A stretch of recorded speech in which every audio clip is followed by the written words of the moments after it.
everyone. We are here with Berto Calkins and Allison Carroll, and today we'll be talking about social media and influencers' role in popularizing sustainable brands. Thank you so much for joining us today. Thank you. Happy to be here. Allison, why don't you start us off telling us a little bit about your background and how you got to where you are today? So, do you want the long version or the short version? Medium. Medium? Okay, great. So, medium, I've always loved fashion. I've always loved just kind of like that whole vibe. I've always been very artsy. I've always been very creative. In college, I did industrial design, graphic design, and then, industrial design management, and then I also minored in sustainability. And I had been vegetarian for 7 years, and I was like, I'm never going to go vegan. And then I had a vegan roommate, and you guys all know how that happens. They just show you all the documentaries, and you're like blinded by the light. You're like, all right, I have to change. But I was so like, I loved fashion. I was like, how do I give up, my Jeffrey Campbell's and my Rebecca Minkoff? I just like couldn't, it was hard for me.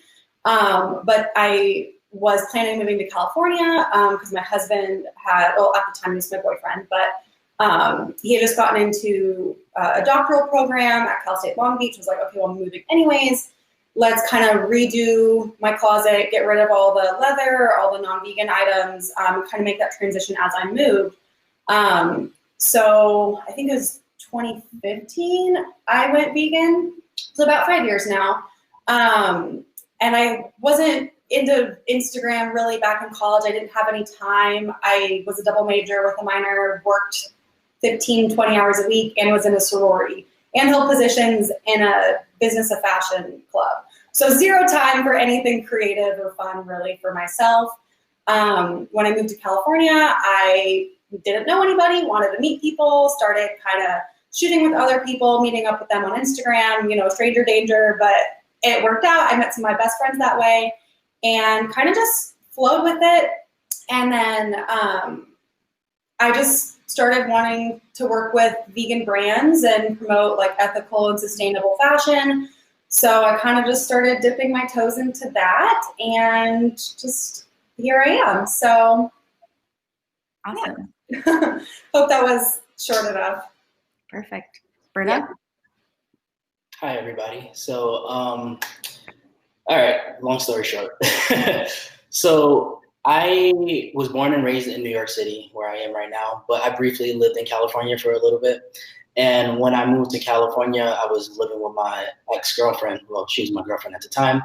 And she was pescatarian. And I was just like, I'll try something new. So I did that for 2 years. And then we learned about like mercury levels with the fish and whatnot. And it was actually one time where we went to the supermarket to buy like a tuna steak, and it was turning different colors. It was like purplish.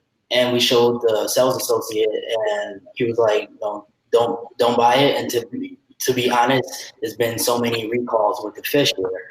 So then considering that, we were like, okay, let's go vegetarian. So after that, we went vegetarian for like 4 months. And then we read an article that said it was bad karma to eat animals.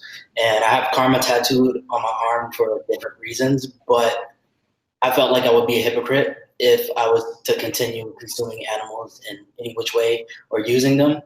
And from there, went vegan, and it's been a little over 6 years now.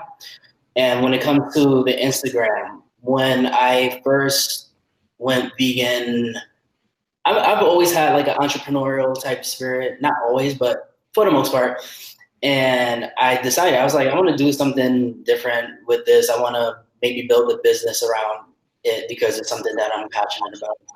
And over time, my Instagram just started organically growing. I initially did not like to show my face because I was just like a shy person. And besides being shy, I just thought it was just like vain to always show yourself. That was just my idea. So I always just showed food. And then when I started showing myself, I realized that people weren't used to seeing vegans that look like me on a public platform. So being Black and then working out and stuff like that, I was just like, all right, I guess I'll put my face out there to show myself more. And then that actually brought more organic growth that way, just from people just seeing somebody that looks like them, and then other people that see me who did not look like them, who kind of was breaking like stereotypes. So that's how I initially like grew my Instagram. And back in college, I studied like advertising and public relations. So I kind of just used everything to build my platform on my own. Awesome. And seeing that there are a lot more people in the space, I'm sure now is a lot different than 6 years ago or 4 years ago. Do you think that the same tactics that you used then would help, would be the right way to start for people getting into the space now? To me? Both of you. Allison, do you want to take that? So social media has changed a lot in the last couple years, as you guys know.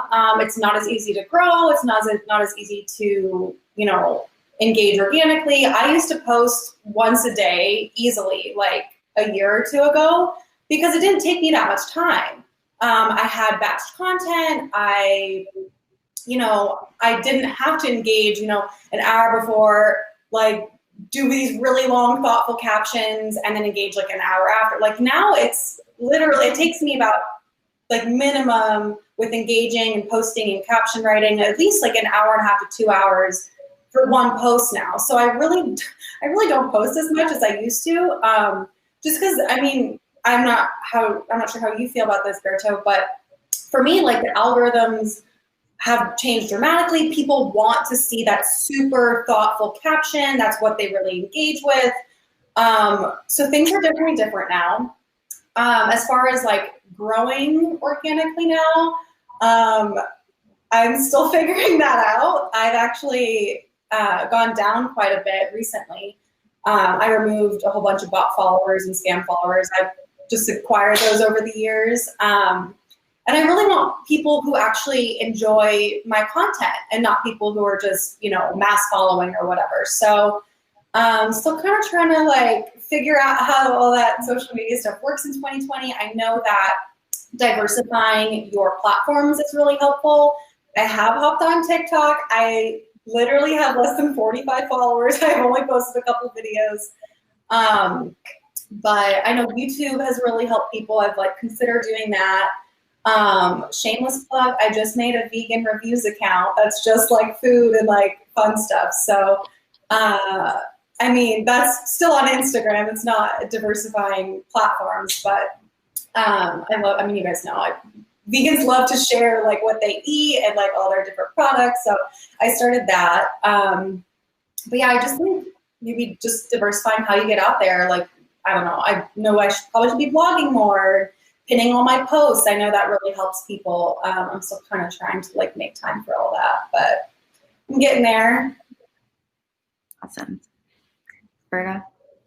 Yeah, speaking to the algorithms, they definitely have changed over the years. It's tough, like there's like not a real explore page anymore, which was, definitely popular back then. Using certain hashtags could put you on the explore page for those specific hashtags. But what's helped me to kind of stay relevant over the years in certain ways is just to not only focus on veganism, because that's what I was doing for a while before, and then I started to expand a lot more. So now I talk about like mental health, physical health, still vegan related stuff, and just like life things. I used to have the Instagram name Tatted Vegan, but then once I changed that, I started to What's Good Berto. I started to show a little bit more of me, and it really helped. At first, people, from just the name change itself, people just like unfollowing and stuff like that, thinking that I was just not vegan anymore or something like that. But I was just like, all right, it doesn't matter, because that name change was important for me to do, just to feel like I'm not like bogged down by one thing specifically. But yeah, I'm constantly getting people who are following me who are not necessarily vegan, but they're interested in veganism. And even if they follow me for a different reason other than veganism, then when I post those things, they're a little bit more interested. I'm not really interested in making vegans go vegan because they're vegan already, or make them like feel more vegan. I'm trying to get people, especially people that look like me, to be interested in a lifestyle. So I try to, be a little bit, just have different messages for my audience, and it's been working. It's been working. Yeah. Awesome. Jumping off of what you said, Berto, I love that the whole like not putting yourself in boxes thing I think that's wonderful, because I've never, I mean, my name is my brand is my name, but I'm not just a vegan. Like I like, artful photos. I'm very creative. I like to travel. I love style. Like same thing what you said, like I want to lure in people who aren't vegan to also spread the message. So if you just have like, I'm vegan, I only want to talk to vegans, like that mentality, like you're not going to create positive change. Mm-hmm. So I think having that kind of like open kind of like space where people can come and, have open conversation about stuff like that, I think is amazing. So good for you for doing that. Thank you. Yeah. Have you both seen perceptions of just people in general changing over time with just like how they perceive what it means to be vegan? Do you want to go first, or? All right, I'll go first. Okay. Switch off. Yeah, I've definitely seen the perception change. And when I first, like before I even went vegan, I think that's when Beyonce was like experimenting with vegan and like plant-based. This is like years and years ago. And even though that wasn't one of the things that like specifically influenced me, it might have been like one of those seeds that were planted, but by then I was already making some like changes in my lifestyle. But people are like more open to it now. There's still people who are like totally like no, but then you'll find that those people who are so adamant against it, they'll start making some changes, later, and it's just funny to see that. But I am really seeing a big difference when it comes to like people also like putting the word vegan in songs and movies, and even when it's something that is not specifically like a positive thing, they're still mentioning it. So it is definitely something that is more popular, and people are more aware of it now. Yeah, I totally agree with you. I mean, I feel like in the last just couple years, I feel like veganism has grown so much to where it's not so much like a stigma. It's more like, it's on, menus like the little V, or people are actually making conscious efforts to be inclusive of that. So I think the attitudes, I mean, go back 10 years ago. I mean, I wasn't vegan then, you weren't vegan then. The whole perception of, the vegans, like they're, these skinny leaf-eating like foragers. Like I think that's kind of changed. I definitely think, people like you, Berto, and more like, I think having men be a voice in the vegan community, especially strong men, has definitely helped change the narrative a little bit. It's not just, the weakling little like female that I think so many people think of when they think vegan, because it's really not. You can be strong, you can be a bodybuilder, you can, you're just not, contributing to that cruelty in the world and to, those bad things in the environment, to your health. There's so many positive benefits of it. And I think people are finally starting to like open their eyes. And I think, all the documentaries that have come out are really helping in that. What the Health, Cowspiracy, you guys know all of them. And then I think social media has really helped too, because I mean, Instagram, it's been 10 years old, 11 years old. Like it's not that, it's obviously changed a lot.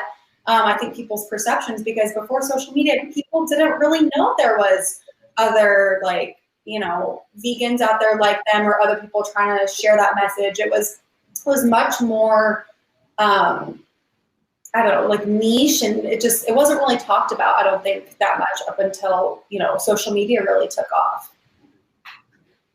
Absolutely. Yeah. So when it comes to working with brands and doing collaborations, what role does that play into what you do on a day-to-day? Allison, you can start. Okay. So I don't content create full time. I think as a vegan, it is extremely hard to do that because you take this whole world of brands and then you narrow it down to like the 1% of brands and products who are vegan or, ethical, sustainably made, fair trade. Obviously for me, whatever I'm putting has to be vegan numero uno. And then past that, okay, are they ethically made? Are they fair trade? What are they doing for the environment? What are they doing, for, humanity or for, like conscious efforts around the world? Like there's so many different factors to take into that. And most of those brands are small, or they're new, or like they don't have a budget. So there's really, if you're going into content creation as a vegan for the money, you're doing it wrong. So you have to have other things that you're doing going on to kind of like pull in that income. I'm very selective with the brands that I work with. Obviously, I have to be. I think for me, the most important thing is staying true to my values. And I see so many influencers out there, like, they're working like with McDonald's one day and then like, Fashion Nova the next, and like they're taking like wherever the money is, and I just don't find that to be genuine unless you truly like really do love like McDonald's and Fashion Nova. No shame, but like that's just not me. And I just think that like your followers and your audience can tell if you really care about something and if you really care about a product. Like it doesn't do anything for the brand if you're not genuinely like talking about something that you enjoy. So I think for me, like the day-to-day, I go through my emails. I get so many just inquiries from like crap brands, crap accounts. They didn't do the research. They didn't look at my profile. They don't know I'm vegan. They're not addressing me by name. You kind of have to filter that out. I know this sounds mean, but like you don't have time to respond to everybody. You just don't. You have more important things to worry about. You have clients, you have brands who are on board with your values and who are interested, and also paying you. Like that is really nice. Like I rarely do gifting or trade anymore. I value my time. I value my artwork and the time and content creation it takes me to produce this stuff. So I guess in my day-to-day, I don't know, I would say going through brand emails, brand DMs, whatever. I would say on average, it takes me about like an hour or two to go through that stuff a day. And then I would say a couple times a week, I'll set some time to create content, do some photo shoots, whether I am working with a brand or if it's just for me. So it doesn't take up, my full week. Like I said, I'm a photographer by profession. So obviously my client work comes first, and then my content creation and my brand work as well. So kind of try and balance that. Awesome. What about you? What percentage of brand collaborations is your social media and everything that you're doing? So I recently started getting more partnerships with brands, but it's like I've been partnering with brands for like maybe like a couple of years now. And the time, I know a lot of people put pressure on themselves now because they know about it, but as my Instagram was growing, I didn't know that you can work with brands and make money that way. Like literally when I found out, I already had like maybe like 20,000 followers. So it was just like reaching out to brands and like trying to figure out things, and it came naturally, and I had somebody to kind of like mentor me like through that, who has like a really big account, a big vegan account. And for me, I think because I I also like touch on wellness and stuff like that. I have brands that reach out to me regarding that as well. So wellness, and then veganism, and then fitness stuff. So like I have a little bit more room when it comes to like working with different brands, and it's not necessarily always products. Sometimes it's just a service, or they're just trying to get a certain message out without actually selling a product, but like creating awareness. So it's been pretty good for me. Content creation is right now the majority of my income. And then outside of that, I do personal training. But right now I'm doing it virtually. So just for my one client, just because that's all I really have time for. But yeah, the combination of those things have helped me to still, be able to pay my bills and whatnot. But when it comes to selecting brands, I definitely look for brands that align with my value. I turn down brands all the time. Like there's certain companies that have hit me up and like thousands of dollars. I'm like, no, I can't do it. Like there's no way that I can do it. And it's not just that it's like it'll be a vegan thing. It's just that I don't agree with it, or they just want me to be the face of something, and I'm like, no, I can't do that. Like I need to actually have my hands in it, and like like for certain products. But yeah, and also because I do Instagram, YouTube, and now more recently TikTok, I do have other platforms that brands do reach out to me about partnering on. So they might want a YouTube video rather than like an Instagram post. And it's been something that's allowed more brands to actually reach out to me, and I can provide them with more value for their dollar. Awesome. And I know you both have touched on this a little bit, but what does the perfect pitch look like to you from a brand? And maybe what are some things to stay away from if someone wants to work with you? So I actually just did an Instagram post about this because Berto, I'm sure you get stuff like this too, where people, they don't address you by name, they don't even look at your profile, it's so generic, like pass. And this one company, they literally were like, they were trying to like get me to promote shoes. And they were like, you would look much more beautiful wearing this. I'm like, okay, what did you just say? And they sent this in an email and they sent this in a DM. And I was like, I think the biggest thing for brands, if you want to genuinely work with an influencer, content creator, whatever, be genuine. Like it's really not that hard. Act like a person. You don't need to like, put in all this extra fluff. Like you would look much more beautiful. Like who says that? Like they're shoes. Like, and even if it wasn't shoes, like that's just not something that you would say to somebody. So I think just being human, being genuine, addressing you by name, maybe highlighting something that they did in a recent post that you really loved, or seeing something you saw on their website, or something that like actually kind of speaks to them. Like, oh, hey, I really love that you highlighted, this brand and how they contribute to, ethical wages and fair trade and what they give back to the environment. Like, I'd love to partner with you on something similar. Like, here's what I have, and like come at you with not just like, hey, I want to work with you. It's like, okay, how do you want to work with me? You are pitching to me. Tell me how. Tell me the deliverables. Do you have a budget? Like, what is your timeline? Have the details and specifics kind of like lined out before you pitch to somebody. And if you are open to something, say so. Be like, this is what I have in mind. But if you have any other ideas, like, I'd love to hear them. Open up the conversation and make it so, it is a collaboration, but it's benefiting both parties. And no matter what, I always ask, do you have a budget? Some brands will come at you and just like put it all out there and say like, hey, we'd like to exchange, like have it be gifted. Always just respond back and like, hey, like, I'm trying to focus on paid collaborations at the time. Like, do you have a budget for this? Like, I'd love to work with you. However, I'm prioritizing my paid work at the moment. Like, most brands are very, understanding of that. And some people who originally don't come at you with the budget do in fact have a budget.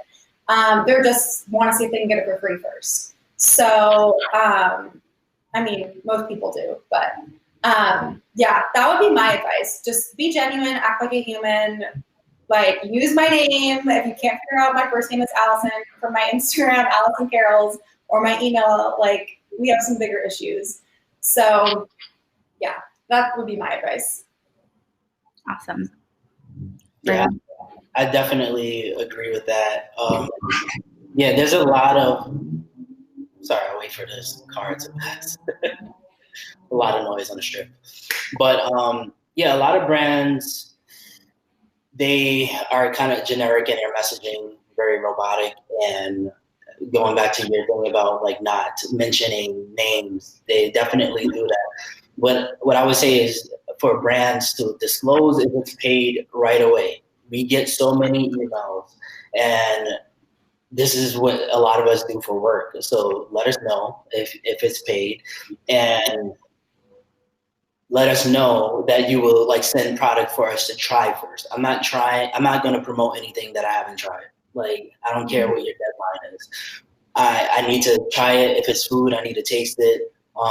If it's something else, I just need to experience it, because I'm not going to promote anything that I don't believe in. And yeah, be more personable. Like, if there's something that, don't just say that you like my profile, like mention something specific. If there is something specific that you like, I made like a little list too, because like this is really important to me. Oh yeah, going back to the budget thing. Yeah, a lot of brands say that they don't have a budget, and they have a budget, and for certain niches, it's very small. Like, there's a small amount of influencers, and a lot of us know each other, so we talk.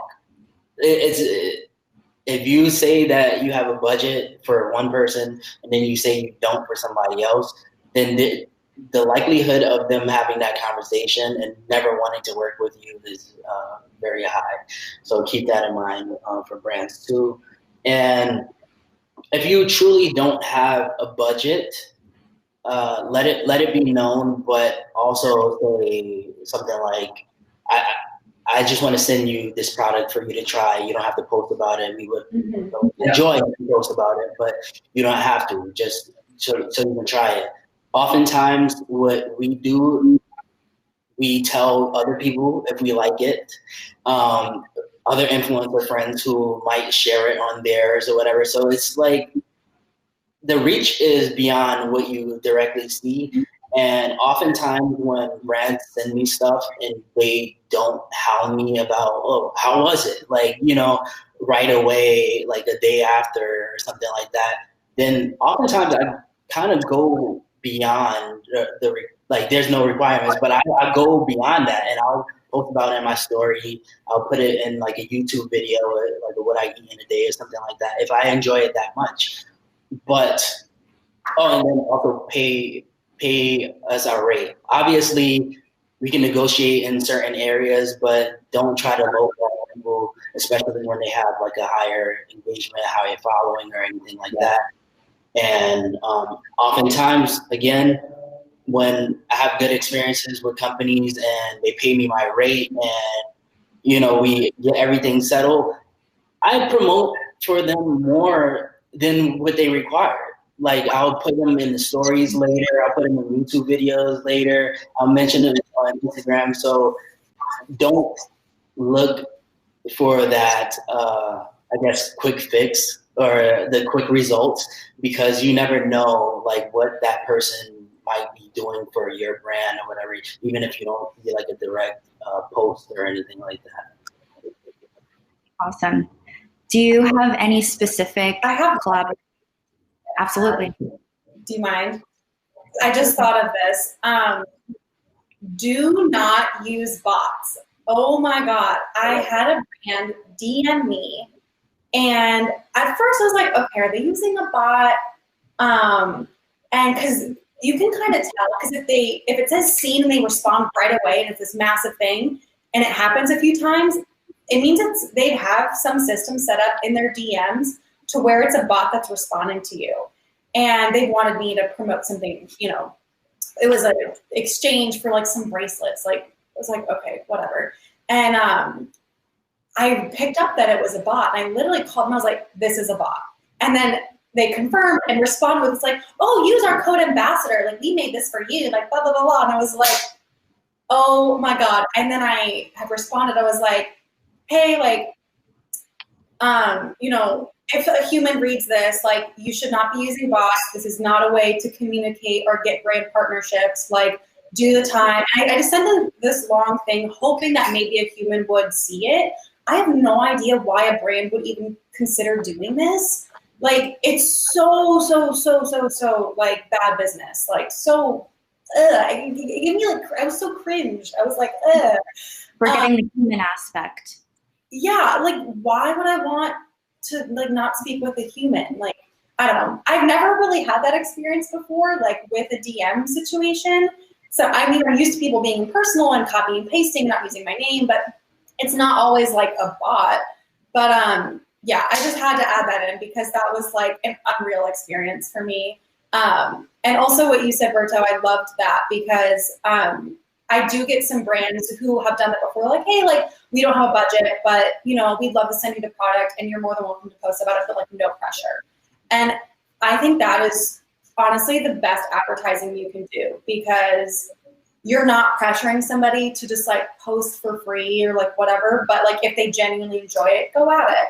And I mean, I've done that for brand stuff that they've sent me. I'm like, wow, look, I actually really like this. I think my audience would like it too. Like, I'm going to, you know, show them some love on social media and talk about it. So I think that's really good business. If you don't have a budget, but yeah. Awesome. Do you have any specific collaborations that you've done in the past that were particularly fulfilling or exciting that you want to share that experience about? I'll let you go first. I'm thinking. I gotta think on some. Yeah, I have quite a few brands that I have like great experiences with. One of them is Rebel, the elixirs. You can find them at like Whole Foods and stuff.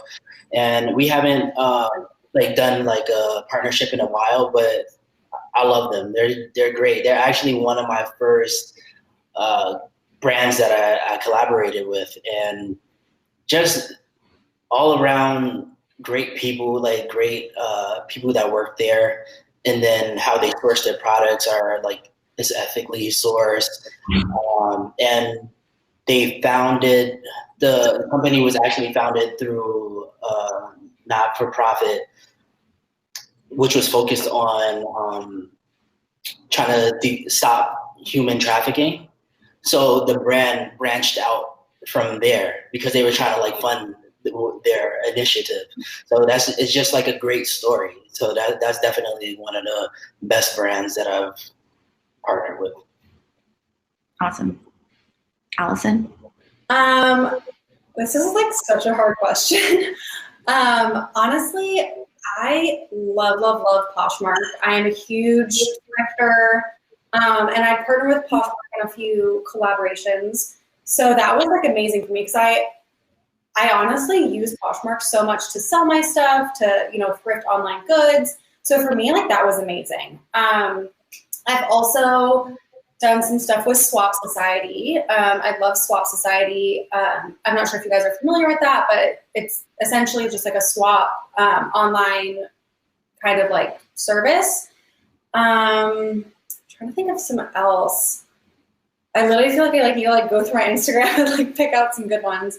I actually am working on a collab right now with this company called Wake Heart, and I haven't posted about them yet, but I really have loved working with them so far because it's my highest paid collab I've ever had. So like that was great that they actually agreed to like pay the rates, and the deliverables are a little bit different than previously because I'm actually creating content for them. I'm creating a video, like it's a little bit bigger of a project, and it's a fragrance. And it's all like vegan, cruelty-free, like all the good things that I love. So yeah, I mean, those are just a couple highlights. I'm trying to think, like, I don't know. I've worked with Groceries Apparel. I've worked with, oh God, I feel like I like need to like go through my Instagram to look at stuff. I have a whole section on my website of like all these brands I've worked with, but the ones I've highlighted, I feel like are some of my favorites. Organic Basics. I love Organic Basics. Their stuff is so like, I mean, well, it's organic, but it's like activewear. I wear that stuff all the time. I'm actually wearing, this is Mer Jewelry. This was a collab. And then this little piece here, was called, I'm not sure if I'm pronouncing it right, but it's like Noemi. This little one right here. It's an ethically made, like conflict-free brand. And it's real diamonds, real gold. They had it engraved for me. That was like one of my favorite collabs. It wasn't paid, but it was gifted. But it's a very expensive jewelry piece. They engraved it with my husband and I's like stuff on it. I have my gold days and my silver days. This is my gold day. I always wear that. So that was probably one of my favorite collabs too, just because they gave so much meaning behind it. Like I said, even though it wasn't, I wasn't paid for it, they engraved my husband and I's like, wedding day, and like, it's real diamonds and it's gold. Like, it was beautiful. And I love the whole conflict-free, ethically made manufacturing process. So go check them out. It's like N-O, I'm going to butcher this, but it's like Noemi. So I don't know. I love meaningful stuff like that. So those are some of my favorites. Awesome. So we have a question from Suraj.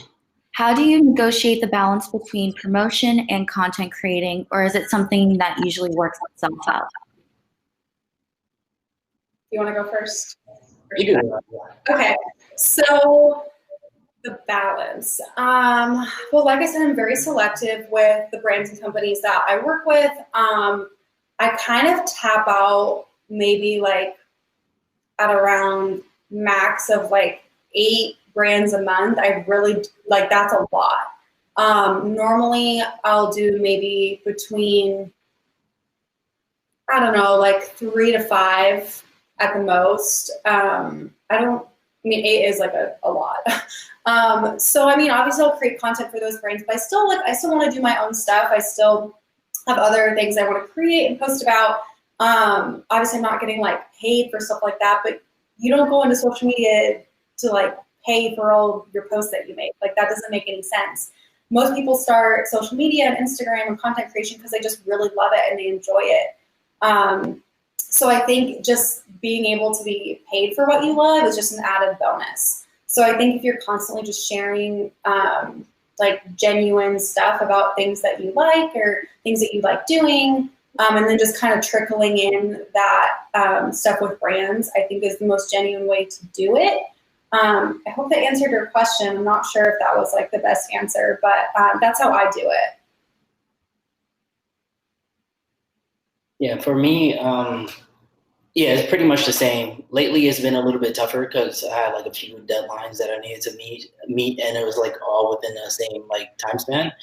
But yeah, for the most part, like I tried to primarily just post things that are authentically like me, or things that are truthful in the world and that people could relate to, or people can't relate to. I just share things that come across my mind. And I have like a mix of like word posts and then things with like family and stuff like that, and just different different things that I've observed about like life in general. So I have a lot of content to kind of like pull from. So then I insert the brands like every once in a while there, but lately I've been a little bit not that great about that.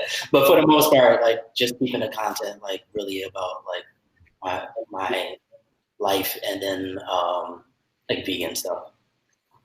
Great.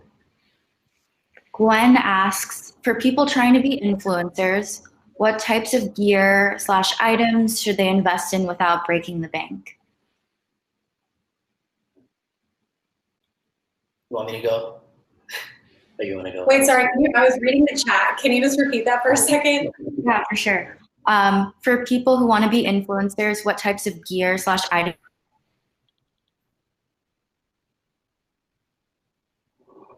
You kind of froze out.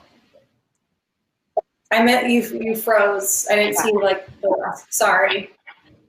For people who want to be influencers, what type of gear or items should they invest in without breaking the bank? Okay, great question. Because I am a photographer by profession, I do have a lot of like professional gear that is pretty pricey, but you can totally get like cheaper items and still create beautiful content. I would recommend like the Canon Rebel series. It's a little bit lower price point, much more like beginner, or even some of like the point and shoot cameras. Like those are still pretty great. And you can normally get like good setups like that for, I don't know, 200 to 600, $7 with like everything included. And then as for like editing, like I said, I paid for Adobe subscription because that's what I do for a living. But you can totally get like other editing platforms or apps that are free or like very low cost. I really like Kunicam, like Kuni Cam for like kind of cool like vintage edits. They have some other like really nice features on there. Or Pixar, A Color Story. I'm going to go to my phone, look at all my apps. I have like a lot. I have a whole section on them. There is a Lightroom mobile. I think you can get like a free trial of that, or maybe there's like some free options. Afterlight is really great. Quick Shot. Those are probably some of the ones I like to use the most, but I edit pretty much everything on Lightroom. As for other gear, having a tripod for me is a must. I actually take most of my own photos. If you look at my profile, you would never know unless you like go to my behind the scenes. I always ask my husband to, but he like actually hates taking pictures and is like he thinks he's like the biggest Instagram husband. I'm like, you don't even know. If you really took the photos I wanted you to take, like you would do this full time with me. But that's a whole other discussion. So definitely get a tripod. I have an intervalometer. I don't want to go run and get it, but it's like kind of like a clicker that I plug into my camera. I'll do all my settings on it, and I'll set up my tripod, and I'll set it to maybe take 30 shots a second apart for with a 10-second delay, so I have time to like go get in place. And that has literally like changed up how much content and the quality of content I create. Also, being able to create it on my own and not having to rely on other people. I think a huge thing when people get started with content creation, they think they have to pay for, a photographer. And my biggest takeaway with being a photographer, I don't like to pay other people for services that I could do. I don't know how you guys feel about that, but like I think if you can create it yourself, and not have to rely on other people, their schedules, pay for that, I think is a really good way to save money in the get-go. And I'm trying to think if there's any other things I really love to use. Backdrops, lighting, little handheld tripods are nice. I personally, if you guys have a bigger budget, I could not recommend the Canon EOS R more. It is so user-friendly. It's Canon's first mirrorless camera. It's like the quality of it is amazing. You do have to get like, obviously, most nicer cameras, you don't just get like a lens on it. You have to buy additional lenses. So anything with an f-stop, an f-stop/aperture of like 2 and lower is something I really love to shoot with. It makes that kind of creamy backdrop. Anything with an f4 over, it's still nice, but you're not going to get that kind of like as portrait look. So that's just some tips depending on your budget, what you're looking for, and yeah. What about you? All right. So for me, I use my phone a lot more now because I just upgraded. I'm so slow with like technology, to be honest. When everybody had like smartphones, I still had a BlackBerry, just to give you some context. But I just upgraded from an iPhone 7 to an 11. So now I'm using portrait mode like a lot more and whatnot. And it's been working for me. I shoot my videos on my Canon G7X Mark II, which I've had for a little while. It's very easy to carry with you. You can fit it in your pocket. You'll have a bulky pocket, but you can fit it in your pocket. And that, I think when I bought that, it was kind of like around $700 or something like that. But it might be a little bit cheaper now because they have like newer models. But I also use the GorillaPod tripod, which I think that was like around like 60 or something like that. I might be getting like a better tripod though, because those things get like loose really quick. And what else? Oh, for editing, for editing videos, I use iMovie. I use iMovie. It's been working for me, and of course, like there's certain things that I do not very much like about it, like inserting like text and stuff like that, because it feels like there's more steps to doing it instead of like using maybe like a paid program. But it came free with the laptop, so I made use out of it. And when it comes to like making thumbnails for YouTube, I use the app Bazart. It's like $7 a month, and it's really like it's great. Like if you need to put multiple images together, put a background, change the size to fit like a YouTube thumbnail. They have that. They have, if you wanted to do like Instagram or Insta story, like layout, it changes the size of it depending on like what you're editing for. But yeah, for the most part, I keep everything really simple, cheap. I am for sure going to be buying like another camera, something that's better quality. Just because certain brands, they do like to have more high definition cameras, or photos. So that's what I'm probably going to be doing. And my vlogging camera has been through some mess. So. I do have a couple more things to add. I totally just thought of some more apps and stuff that I think would be super helpful for you guys. So I use also the Cascable app. It can connect to your camera. So if you don't have an intervalometer or anything built into your camera, like you can kind of use your phone and have your camera kind of like will Wi-Fi connect. So that's super helpful. Also, Splice, if you're making like TikTok or IGTVs or Reels or anything, I think Splice is super helpful. That's a video app that I pay for. You do have to pay for it weekly, which is like kind of annoying, but it's really helped me. And then I have another one. Oh, for Instagram stories, my favorite is actually Unfold. I don't remember how much I pay a year for it. It's not that much per year, but it gives you a lot of kind of like fun templates and like text and everything that I think, I don't know, is really cool and unique. So Unfold's definitely my favorite. Mojo is cool too. That's another one you kind of have to pay for, but also Story Chic is really nice too. And then I love grid planning.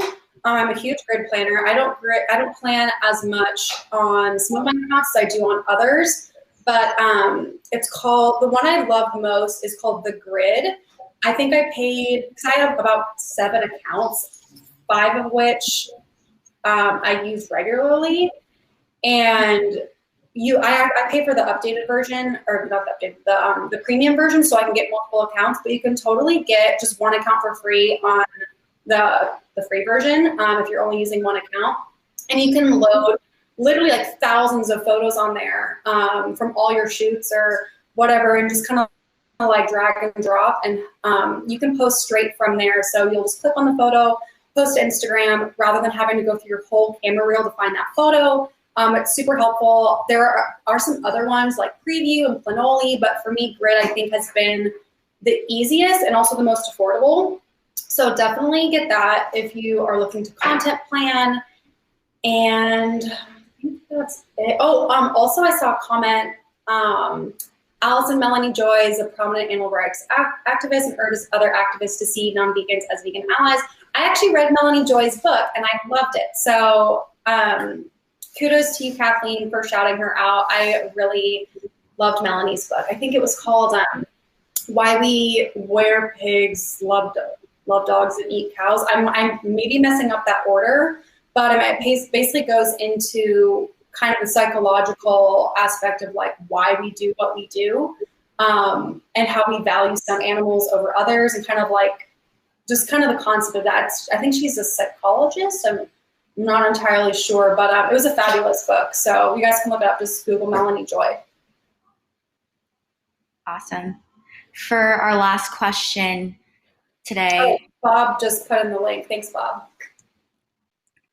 Awesome.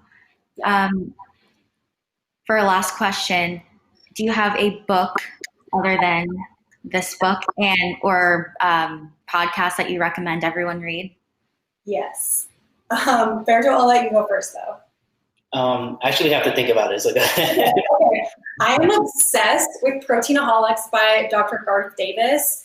I actually don't read books that often. I actually get most of my news and information like through blog posts and media and online websites and kind of like articles like that. I very rarely like open up a novel or like the fiction, nonfiction, and actually read a book. I love podcasts though, because like I said, I'm a photographer, so having something to listen to while I'm editing is super helpful. A lot of the podcasts I'm listening right now aren't necessarily vegan focused, more like business entrepreneurial focused. So I don't know how relevant they'd be to this audience. But yeah, books, Proteinaholics. Oh my God, it was the best. I loved it. I've been trying to get my husband to read it for years because he's not vegan. He eats like 80% plant-based because I cook everything. And he's like, where am I going to get my protein? I'm like, plants, like it's crazy. So yeah, Proteinaholics I would say is amazing. I haven't read the book, but I basically watch all the videos on nutritionfacts.org. I like to watch the videos while I'm, doing other things. Like I said, having to actually sit down and read something for me. I actually have super low blood pressure, so I actually fall asleep super easily, like if I'm sedentary. So reading like sedentary, it doesn't work too well for me. So just listening and doing audio stuff is much more helpful. So yeah, nutritionfacts.org, got those videos playing, and then if you do have time to read, Proteinaholics, and then Melanie Joy's book. Yeah, I definitely agree with the nutrition facts. I've used that like quite a bit. What else? As far as podcasts, Rich Roll podcast I listen to. Tom Bilyeu, I think that's how you pronounce his name. He has Impact Theory. I listen to his podcast every once in a while. But yeah, like for the most part, the things that I consume are not really vegan related. I often watch interviews with like entrepreneurs that look like me, that came from like similar backgrounds to me, that give me inspiration, and just to kind of like see where they've like pivoted in certain obstacles in their lives and stuff like that, and became successful and whatnot. So a lot of interviews with like Nipsey Hussle, also Gary Vee. I listen to everybody that I feel like has something to say. Everybody does have something to say, but something that's either relatable or not necessarily that relatable to me, but gives me a different perspective on things. But those are like the main podcasts that I listen to. I haven't read in a while, but usually I would go for like audiobooks as well.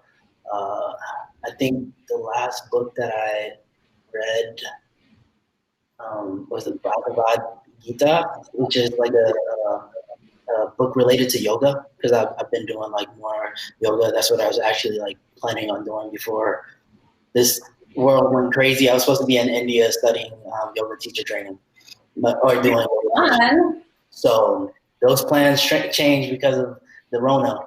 But yeah, that's the podcast and books that I kind of read. Awesome.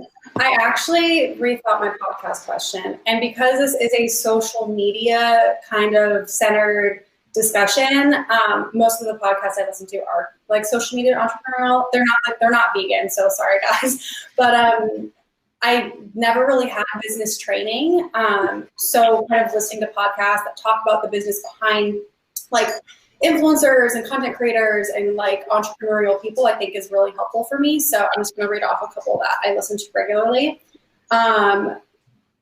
Behind the Feed by Josie Sanders, and the Content Creatives Podcast with Emma and Mandy. Her Life by Design. I am currently going through like all of her episodes right now with Christina Galbato. Oh my God, like my entrepreneurial like ambition is just like, oh my God, like she is amazing, very, very helpful entrepreneurial content. She built her business like insane, like also podcasts that are on my list that are social media / entrepreneurial focused is Entreprenista, Influencer Business podcast by Trove, and Six Figure Influencer by Allie Reeves. So those are just a few, if you guys are interested in like the social media podcast influencer world, those are some that I'm listening to and some that are on my list. Awesome. Thank you so much for sharing, and thank you so much for being with us today. Shared so many awesome things, and thank you for answering our questions and being with us. Bye, everyone. Guys. Bye. Thank you. Bye.